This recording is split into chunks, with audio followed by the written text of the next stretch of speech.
याद है ना मैंने कहा था कि मैं वापस जरूर आऊंगा। तुमने अपना वादा बड़ी खुश उसलूबी से निभा दिया। मेरी बारी। मुझे ना तुम्हारे मुंह से वो वजह सुननी है जिसके लिए तुमने मुझसे रिश्ता तोड़ा था, वो भी सिर्फ शादी से 4 दिन पहले।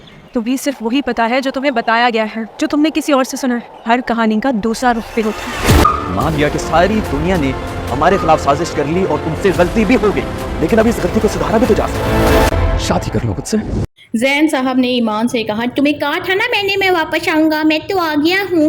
चलो जी आ गए हो, तुमने देख लिया है कि कितनी वो सालार के साथ खुश है, डांस कर रही है, बेहतरीन उसका शौहर है, खूबसूरत है, अमीर है, उनका घर भी देख चुके हो, किसी किस्म की कोई कमी नहीं है। फिर तुमने कहा भी है हाँ तुम्हें तो बिल्कुल वैसा ही लड़का मिल गया जिस तरह से तुम ख्वाहिश करती थी, जी वैसा ही घर, अमीर घर जिसकी तुम्हें ख्वाहिश थी कि तुम्हें मिले, वो मिल चुका है।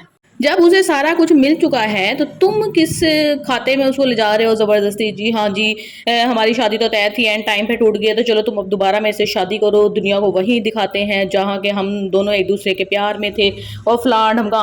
इतनी डिसेंट फैमिली से तुम ताल्लुक़ रखते हो, पढ़े लिखे हो, दुनिया देखी हुई है, तुम्हें बहुत अच्छे तरीके से पता है उसी घर में तुमने बेटी के रिश्ते से इनकार किया था, वो तुम्हें बिल्कुल भी अच्छा नहीं समझते।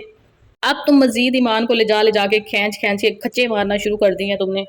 और दूसरी तरफ ईमान को भी ज़रा शर्म हया नहीं है कि भाई सालार तुम्हारी ही बहन के मसले हल करने गया हुआ है, जो वो अपनी बच्ची को बाजियाब कराने के लिए किसी जंगली देहाती इलाके में गई थी, अब वो वापस आ रही है तो उसका वो घटिया इंसान शोहर जमील उसके पीछे है।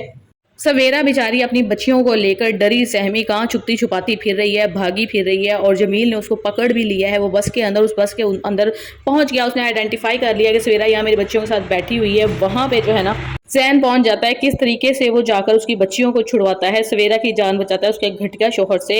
तुम्हें बहुत अच्छी तरह से पता है कि उसका टेम्परामेंट किस तरह का है।